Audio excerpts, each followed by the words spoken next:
નમસ્કાર, હું જનક. ઝી 24 કલાક પર નવા મંત્રીમંડળ અંગે પાકી ખબર, ફાઇનલ મહોર મારી દો. મંત્રીમંડળમાં વિસ્તરણ અંગે સૌથી મોટી ખબર. ઘણા વર્તમાન મંત્રીઓની આવતીકાલે છેલ્લી કેબિનેટ, ગુરુવારે છેલ્લી કેબિનેટ. ટાટા બાય બાય ઘણા મંત્રીઓ કરી દેશે આવતીકાલે કેબિનેટ બેઠકમાં. ઘણા મંત્રીઓના રાજીનામા લેવાશે. 17મી ઓક્ટોબરે નવા મંત્રીઓ શપથ લેશે. તમામ અટકળો પર 17મી ઓક્ટોબરે અંત આવી જશે. વાઘ બારસે નવા મંત્રીઓની ભવ્ય શપથવિધિ. શપથવિધિનો ભવ્ય કાર્યક્રમ ગાંધીનગરમાં મહાત્મા મંદિર અથવા વિધાનસભા બહાર શપથવિધિ થશે. તો કાલે ગુરુવારે, હાલાકી દર બુધવારે મંત્રીમંડળ જે કેબિનેટ હોય છે એ થતી હોય છે, પણ ગુરુવારે છે અને ત્યાર પછી કેટલાક મંત્રીઓના રાજીનામા લઈ લેવાશે. આ ખૂબ જ મહત્વપૂર્ણ જાણકારી.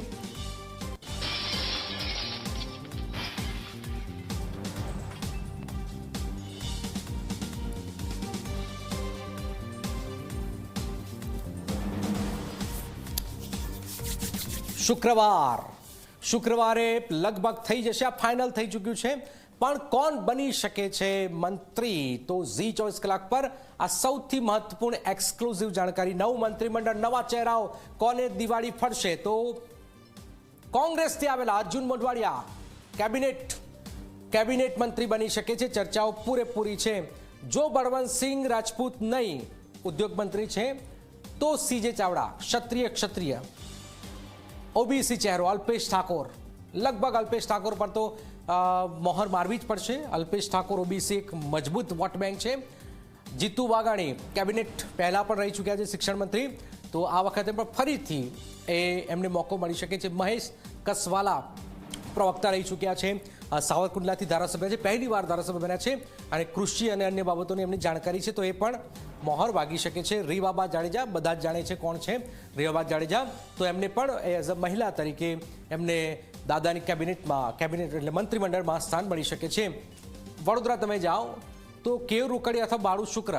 તમારે યુવા ચહેરો જોઈએ છે તો કેયુર રોકડિયા, અને અનુભવી જોઈએ છે તો બાળુ શુક્ર. બંનેમાંથી મધ્ય એટલે વડોદરાથી એક ચહેરો આવી શકે છે. મેયર પણ રહી ચૂક્યા છે બાળુ શુક્ર, ઓલરેડી છે જ વિધાનસભામાં, એમની કામગીરી ચાલે જ છે. તો આ ચહેરા હોઈ શકે. આ કાં તો આ. પછી મનીષા વકીલ પહેલાં પણ મંત્રી રહી ચૂક્યા છે, તો એમને પણ ફરીથી એક મોકો મળી શકે છે. જયરામ ગામિત આદિવાસી, એક નવો ચહેરાને અહીંયા મોકલવાનો પ્રયત્ન કરવામાં આવી રહ્યો છે. એક તમે લખી લખો કે શિડ્યુલ કાસ્ટ અને શિડ્યુલ ટ્રાઇબ, ખાસ કરીને આદિવાસી સમાજમાંથી એક નવો ચહેરો આવવાનો હતો, એ આવી ગયો છે. જયરામ ગામિત લગભગ ફાઇનલ છે. હવે પ્રવાસન મંત્રી મુળુભાઈ બેરા છે, એ તમે જો તો એ ખંભાળિયાથી આવે છે, તો એ જો નહીં તો ઉદય કાનગડ ઘણા સમયથી ચર્ચામાં છે, રાજકોટથી આવે છે અને એમને એ મોકો મળી શકે છે. કનુ દેસાઈ જો નહીં તો નરેશ પટેલ. જો કનુ દેસાઈ નાણામંત્રી જે છે એમની ટાટા બાય બાય થઈ છે, નરેશ પટેલ એ ફાઇનલ. તો આ ચહેરાઓ જે છે એ એના ઉપર લગભગ મોહર વાગી ચૂકી છે અને લગભગ કાલે જે છે એ લઈ લેવાશે રાજીનામા. છેલ્લો દિવસ કાલે છે, તો ઝી 24 કલાક પર એક્સક્લુઝિવ જાણકારી છે. અર્જુન મોઢવાડિયા પોરબંદરથી ભારતીય જનતા પાર્ટી ના ધારાસભ્ય છે. સૌરાષ્ટ્રમાં લેઉવા પટેલ ફેક્ટરનો સમાવેશ પણ થશે. એલપી ફેક્ટર ખૂબ જ મહત્વપૂર્ણ રહેશે. જીતુ વાઘાણી ભાવનગરથી આવે છે અને પહેલા પણ શિક્ષણ મંત્રી રહી ચૂક્યા છે, તો એમને આ મોકો મળી શકે છે. મહેશ કસવાલા, એમનો પણ મંત્રીમંડળમાં સમાવેશ થઈ શકે છે. આ જબરજસ્ત ચર્ચાઓ ચાલી રહી છે ગાંધીનગરની ગલીઓમાં અને ગુજરાતમાં. તમામ જે વિધાનસભાના જે લોકો જાણકાર છે એ કહી રહ્યા છે કે અમારા વિસ્તારનો શું ધારાસભ્ય બનશે. અલ્પેશ ઠાકોર, ચર્ચા જબરજસ્ત થઈ રહી છે.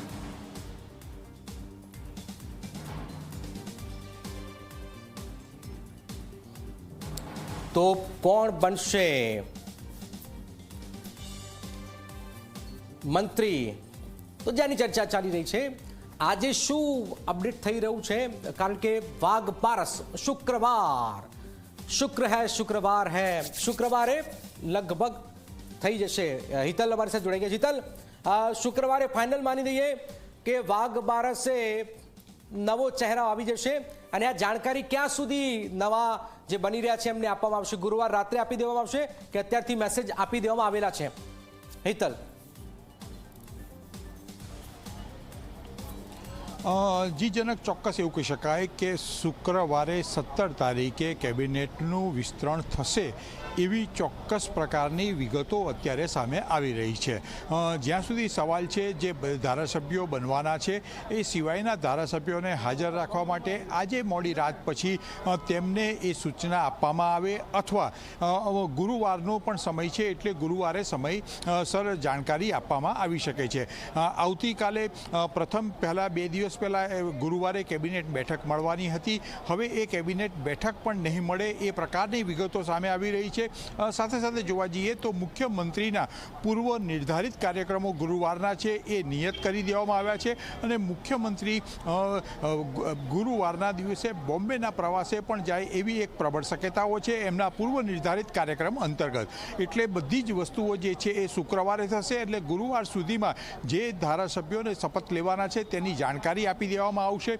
કઈ જગ્યાએ છે એ બધી જ વસ્તુઓ આજે મોડી રાત સુધી ક્લિયર થશે અને ધારાસભ્યોને સીધી જાણકારી આપવામાં આવશે જેનાથી એ શુક્રવારે ગાંધીનગરમાં હાજર રહી શકે. એટલે મોટાભાગના કેસોમાં એવું થઈ શકે કે ગુરુવારે મોડી રાત્રે જે લોકોને શપથ ગ્રહણ કરવાના છે એ લોકો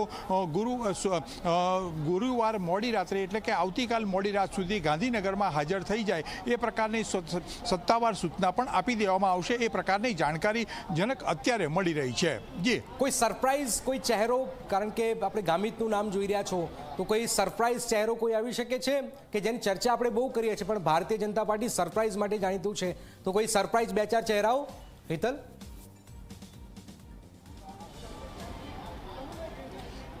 જી જનક, ચોક્કસ એવું કહી શકાય કે ભાજપ સામાન્ય સંજોગોમાં સરપ્રાઈઝ આપવા માટે જાણીતી છે. જે જગ્યાએ મીડિયાની નજર ન પડી હોય એ જગ્યાએથી એવા નામો આવી શકે એવી પણ આ વખતે પણ પ્રબળ શક્યતા છે. કારણ કે 10થી 12થી વધુ નવા મંત્રીઓનો સામેલગીરી કરવામાં આવશે. સ્વાભાવિક છે કે જે પ્રકારે પડતા મુકાવવાની વાત છે એટલે ક્યાંક ને ક્યાંક અનેક જે 15 ઓછામાં ઓછા નવા મંત્રીઓને બનાવવા પડે. કારણ કે અહીંથી જે પડતા મુકાય છે ને અત્યારે પણ નવા જે મંત્રીઓ છે જે આવે એટલે ક્યાંક ને ક્યાંક 20થી 22 કે 27 સુધી મુખ્યમંત્રી પાસે એક અધિકાર છે કે 27 મંત્રીઓ તેઓ બનાવી શકે. એટલે ક્યાંક ને ક્યાંક જોવા જઈએ તો હાલના જે મંત્રીઓ છે એમાંથી પડતા મુકાય અને નવા એટલે એમ કરીને પણ 12-15 મંત્રીઓ વધારે બીજા એડ થવાના છે. એટલે એમાં ચોક્કસ સરપ્રાઈઝ મળશે. ક્યાંક ને ક્યાંક એવા ચહેરાઓ સામે આવશે કે જે લોકોને પણ આશ્ચર્ય થશે કે મીડિયામાં ક્યાંય નામ ન હતું પણ એવો ચહેરો આવ્યો. અત્યારે એ અનુમાન કરવું ભાજપની સ્ટાઇલ છે એ કોઈના માટે પણ કદાચ શક્ય નથી. પણ ભાજપ સરપ્રાઈઝ આપવા માટે ટેવાયેલી છે અને સરપ્રાઈઝ ચોક્કસ ભાજપ શુક્રવારે આપશે. બિલકુલ બિલકુલ. હિતલ, આપણી પાસે આવીશું. આ ખૂબ જ મહત્વપૂર્ણ. ભારતીય જનતા પાર્ટી કોઈ આસાનીથી આ જે નામ છે કહી દે તો એમાં દમ નથી. કોઈક સરપ્રાઈઝ તો આવશે. પણ જે નામ જે છે તમે જોઈ લો, મહેશ કસવાલા સાવરકુંડલાથી ધારાસભ્ય છે, પ્રવક્તા છે અને ચર્ચામાં મહેશ કસવાલા રહે છે. અનુભવ છે. અર્જુન મોઢવાડિયા જ્યારે કોંગ્રેસમાંથી ભાજપમાં આવ્યા ત્યારે કદાચ એ જ ડીલ થાય કે તમને કેબિનેટમાં લઈશું તો એનો અનુભવ લઈશું. તો બળવંતસિંહ રાજપૂત નહીં તો સિંહ ચાવડા, બંને ક્ષત્રિય ચહેરા, બંને ઉત્તર ગુજરાત, એક સિદ્ધપુરથી અને એક વિજાપુરથી. ત્યાર પછી અલ્પેશ ઠાકોર ગાંધીનગર દક્ષિણથી તેઓ આવે છે અને ઓબીસી એક મોટો ઉત્તર ગુજરાતમાં એક બહુ મોટો એક ચહેરો છે અલ્પેશ ઠાકોરનો. અને સૌરાષ્ટ્રમાં ભાવનગરથી આવતા જીતુ વાઘાણી, એમની ફરીથી એમને કેબિનેટમાં સ્થાન મળી શકે છે.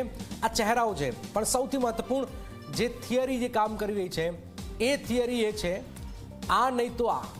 તમે સમજો, જો એ ગયા તો આ મુળુભાઈ બેરા, જો મુળુભાઈ બેરા જાય તો ઉદય કાનગડની અહીંયા એન્ટ્રી થઈ શકે છે. તો આ થિયરી હાલમાં કામ કરી રહી છે ને 17મી ઓક્ટોબરે એટલે કે શુક્રવારે એટ ધી એન્ડ થઈ જશે. શુક્રવારે બધું જ પિક્ચર ક્લિયર થઈ જશે. તો આખરે જે મૂળ વાત છે કે આ જે મંત્રીઓ જે છે નવા જે બનવાના છે એનામાં શું કોઈ ક્રાઇટેરિયા રાખવામાં આવ્યો છે? હિતલ, એક ચર્ચા છે કે ભારતીય જનતા પાર્ટીએ ખાનગીમાં કોઈ સર્વે કરાવ્યો, ધારાસભ્યનો સર્વે કરાવ્યો અને પછી એમની કામગીરીના કારણે જ એમને હવે મંત્રીમંડળમાં સ્થાન મળશે. આ વાત સાચી છે? અને આવું હોય તો ઘણા બધા ધારાસભ્યો લાઇનમાં રહેશે આમાં. અને ચર્ચા હાર્દિક પટેલની કેમ નથી થઈ રહી?